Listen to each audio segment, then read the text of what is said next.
Pertama, memang soal Islam Nusantara ini kita bisa lihat dari social origin dari munculnya istilah ini ya, bahwa dia dimunculkan di era sekarang, di mana kondisinya memang ada dua hal. Pertama, kita mengetahui sudah ada prediksi bahwa pada waktunya tahun 2050 Islam ini akan menjadi agama paling besar di dunia.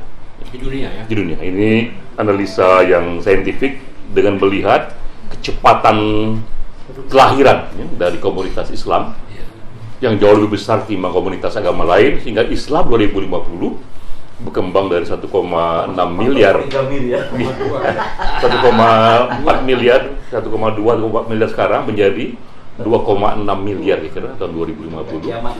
Karena pertumbuhan penduduk ya. Iya, dan pertama kali dia melampaui agama Kristen, juga melampaui seluruh orang-orang yang tidak percaya pada agama sekalipun ya. Namun ketika Islam menjadi agama yang paling besar, di saat ini juga orang justru merasa keterancaman kepada tafsir Islam yang keras juga dalam kondisi yang paling puncak.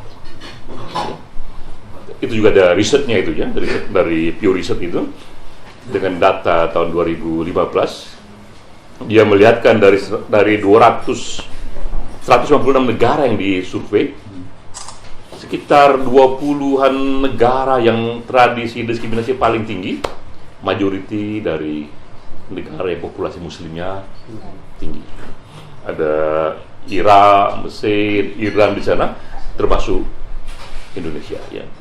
Jadi ada social origin itu, kekhawatiran Islam akan besar, namun justru pada waktu sekarang ini yang paling mengancam. Sehingga dengan sendirinya dimunculkan satu Islam Nusantara menjadi seksi, tak hanya bagi mereka di Indonesia, tapi juga bagi dunia ya, karena sangat diinginkan dari gerakan ini, dari lontar ini muncul spirit Islam yang agak berbeda, yang membawa efek pada lingkungan dan juga dunia yang berbeda ya.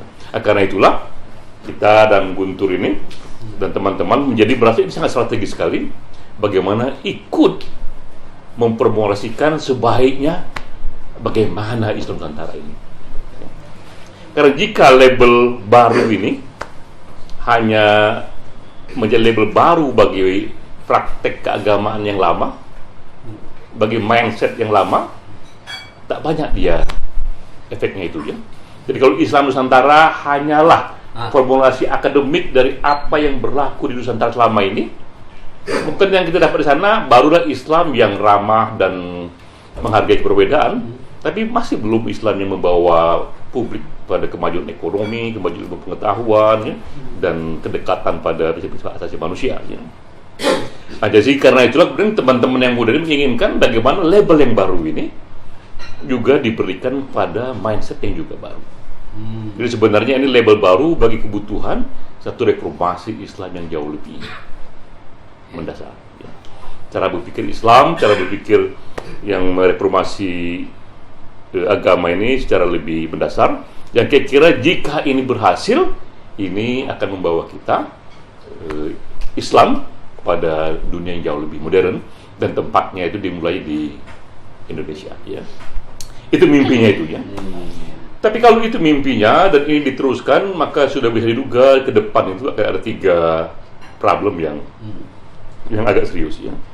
Problem pertama di tingkat gagasan. Ini istilahnya how low can we go ya. Seberapa jauh ini konsep Islam Nusantara ini dibuat begitu liberalnya. Misalnya, karena kita tahu pasti ada spektrum di sini kan. Ada NU yang kita tahu bagus, tapi juga paslah NU pun juga liberalismenya hanya sampai seperti itu.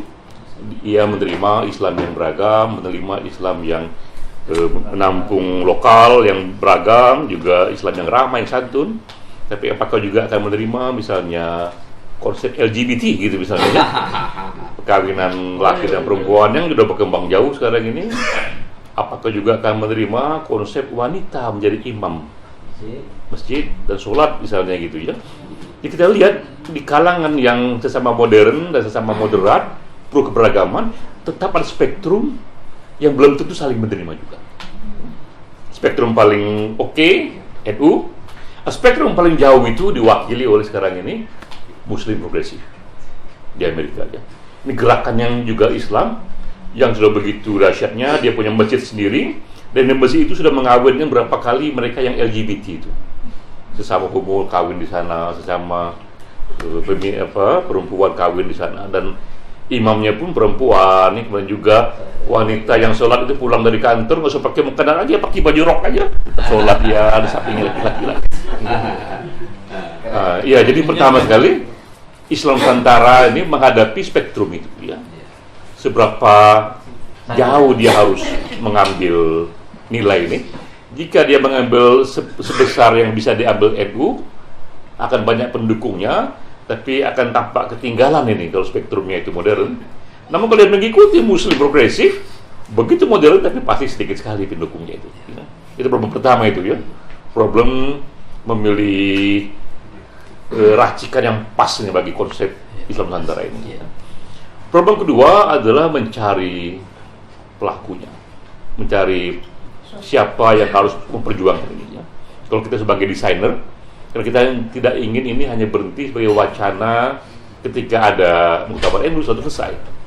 Kita ingin ini tumbuh menjadi satu gerakan, dan gerakan selalu membutuhkan organisasi yang menyebarkan itu. Kepada siapa kita inginkan ini diperjuangkan itu, dan seberapa kuat dia. Jika kita inginkan ini diperjuangkan oleh NU, maka dengan dirinya kompromi gagasan yang harus diperjuangkan harus begitu juga, ya.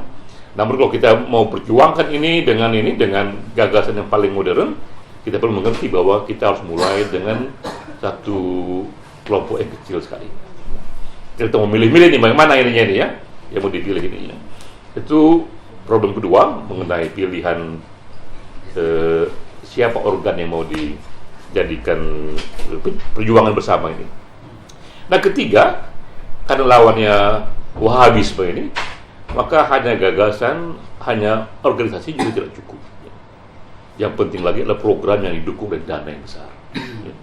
Nah, jadi ada yang meneliti mengenai Wahabisme ini, mengapa ini gerakan yang secara intelektual sangat tidak terlalu canggih sebenarnya, tapi dia melebar, ya, karena dia dihitung oleh satu agen di Amerika itu dari tahun 70 sudah menghabiskan sekitar 100 triliun rupiah dananya ini, yang diberikan kepada pesantren, pada masjid, pelatihan untuk ulama-ulama, ya, hingga akhirnya buku-buku di seluruh dunia, hingga akhirnya dia menjadi satu supporting yang kuat sekali, ya. Nah, gagasan yang bagus yang kurang didukung oleh organisasi dan dana yang bagus seringkali dikalahkan oleh gagasan yang kurang bagus, ya, tapi dananya bagus. Jadi kedua, ketiga itu problem dana, ya. Seberapa punya kita dana untuk mendukung ini. Kalau di Wahabisme itu pemerintah Saudi sendiri yang jadi ini, ya, donaturnya. Tapi kita, apakah Indonesia ada pemerintah yang seperti itu? Sekalipun ada juga, apakah pun kita bersedia melibatkan kembali negara ini dalam satu pertarungan gagasan, ya? Karena ketika kita harus benar-benar konsisten dengan agama, ya kita ingin negara tetap netral, misalnya, ya. Jadi ada tiga problem ini yang dihadapi Islam Nusantara karena kita sudah mau berangkat ke detail. Jadi sebagai spirit dia sudah oke, cuma spirit nggak pernah mengubah banyak orang. Untuk mengubah banyak orang dia harus detail, menjadi buku, menjadi satu gerakan, ada training di sana, ada program di sana, dan akhirnya meluas dia. Nah, akhirnya karena kita bukan hanya intelektual tapi juga aktivis, maka ada orientasi praktis yang dikerjakan, dan kita berangkat dari apa yang bisa dulu, ya. Yang bisa adalah kita rumuskan buku putihnya itu minimal clear di buku itu, apa yang in, apa yang out, ya. Apa yang termasuk Islam Nusantara, apa yang bukan. Sama-sama kita rumuskan, dan Guntur yang menjadi ininya, pemimpin kita di sana, ya. Nah, dibikinlah di situ hal yang tadi menarik karena ada kemiripan dengan essential teaching dari muamalah itu. Nah, kalau kita merumuskannya ini, sebenarnya kalau kita ngomong Islam, apa sebenarnya jadi esensial dalam Islam itu? Nilai esensial dalam Islam itu. Ya. Nah, kita rumuskan ada 5 nilai Islam esensial. Ya. Pertama itu adalah definisi mengenai Muslim sendiri. Ya. Siapa Muslim itu? Ya. Nah, kita definisikan bahwa Muslim ini adalah siapapun yang mendefinisikan dirinya sebagai Muslim. Apakah definisi benar apa tidak, itu urusan dia sama Tuhan. Dan negara tak boleh ikut campur, para pemikir dan kiai-kiai tak boleh ikut campur.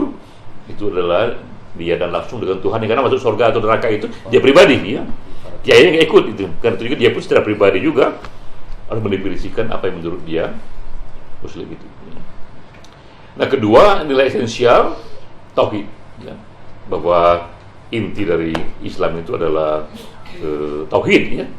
Mengesahkan Tuhan, di luar Tuhan semuanya adalah objek ilmu pengetahuan, semuanya itu bisa direvisi, bisa diteliti, gitu ya. Lalu kemudian ada nilai-nilai esensial Islam yang tadi itu ada social justice di sana, ada compassion di sana, ada prinsip-prinsip non diskriminasi di sana, ya. Nah, keempat kemudian ada kedekatan Islam dengan prinsip-prinsip hak asasi manusia. Jadi apapun yang kita anggap bertentangan dengan asasi manusia, dia pun potensial bertentangan dengan prinsip-prinsip Islam Nusantara. Ya. Nah, di situ berlaku tadi itu teaching dari muamalah itu, ya, bahwa tidak boleh kezaliman di sana, tidak boleh yang dirugikan di sana, ada kesukarelaan di sana, ya, prinsip-prinsip musyawarah, kesejahteraan umum, ya. Nah, terakhir itu karena juga di Indonesia, maka dia pun juga Islam Nusantara itu dia mendekati dengan Pancasila. Jadi apapun yang bertentangan dengan Pancasila potensial bertentangan dengan Islam Nusantara, ya. Jadi kita rumuskan dulu tuh buku putihnya itu udah hampir jadi sekarang ini, ya. Guntur yang ininya. Dan kita ingin ini setelah Bukawan Wahid, ini buku selanjutnya nih yang konkret membawa satu mission yang kuat, ya. Lalu dari sana nanti dipikirkan bagaimana ini disosialisasikan, ya. Bergerak seadanya, tapi kita sudah mengerjakan apa yang kita anggap bisa dikerjakan oleh lingkungan intelektual dan aktivis, ya. Jadi itu kira-kira apa yang bisa Muhammad, ya, dari saya, bahwa langkah selanjutnya ini memang membuat gagasan Islam Nusantara ini menjadi detail, menjadi praktikal, bahkan menjadi buku, supaya kita ketahui betul apa yang bukan Islam Nusantara, apa yang Islam Nusantara, ya.